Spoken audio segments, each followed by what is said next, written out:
26 world cup final നമ്മൾ എല്ലാവരും ഇന്നലെ കണ്ടു. അർജന്റീന 1-0 സ്പെയിനോട് പരാജയപ്പെട്ടു. രാവിലെ എണീറ്റ് നോക്കുമ്പോൾ കുറേ മെസ്സേജസ്, കുറേ ഫ്രണ്ട്സ്, അതായത് നമ്മളറിയുന്നവർ, അർജന്റീന ആരാധകരായിട്ടുള്ള ആളുകൾ, ഓപ്പോസിറ്റ് നിൽക്കുന്നവരൊക്കെ മെസ്സേജ് ചെയ്തിട്ടുണ്ട്. നമ്മുടെ വിഷമത്തിൽ പങ്കുചേർന്നുകൊണ്ടുള്ള സുഹൃത്തുക്കളുണ്ട്. അപ്പോൾ വിഷമായില്ലേ എന്ന് പല ചോദ്യങ്ങൾ വന്നിരുന്നു.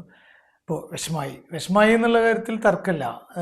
ഇന്നലെ ഫുട്ബോൾ കണ്ട മുഴുവൻ അർജന്റീന ആരാധകരും പ്രതീക്ഷിച്ച ഒരു പ്ലേ അല്ല ഇന്നലെ അവിടെ നടന്നിട്ടുള്ളത് എന്നെല്ലാവർക്കും അറിയാം. കാരണം ഓരോ അർജന്റീന ആരാധകനും പ്രീ ക്വാർട്ടർ മുതൽ ക്വാർട്ടർ ഫൈനൽ, സെമി ഫൈനൽ, ഇതിലൊക്കെ നമ്മുടെ അർജന്റീനൻ ടീം കാണിച്ച ഒരു കരുത്തുണ്ട്.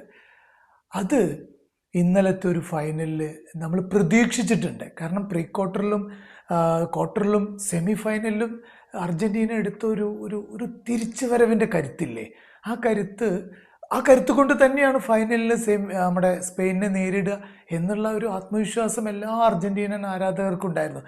ജയമോ തോൽവിയോ ഏതെങ്കിലും ഒന്നും ഉറപ്പാണ്, പക്ഷേ എങ്കിലും വലിയൊരു പോരാട്ടം നടക്കും എന്ന കാര്യത്തിൽ തർക്കം ഉണ്ടായിരുന്നില്ല. നമ്മളും അത് തന്നെയാണ് ഉറച്ചു വിശ്വസിച്ചിരുന്നത്.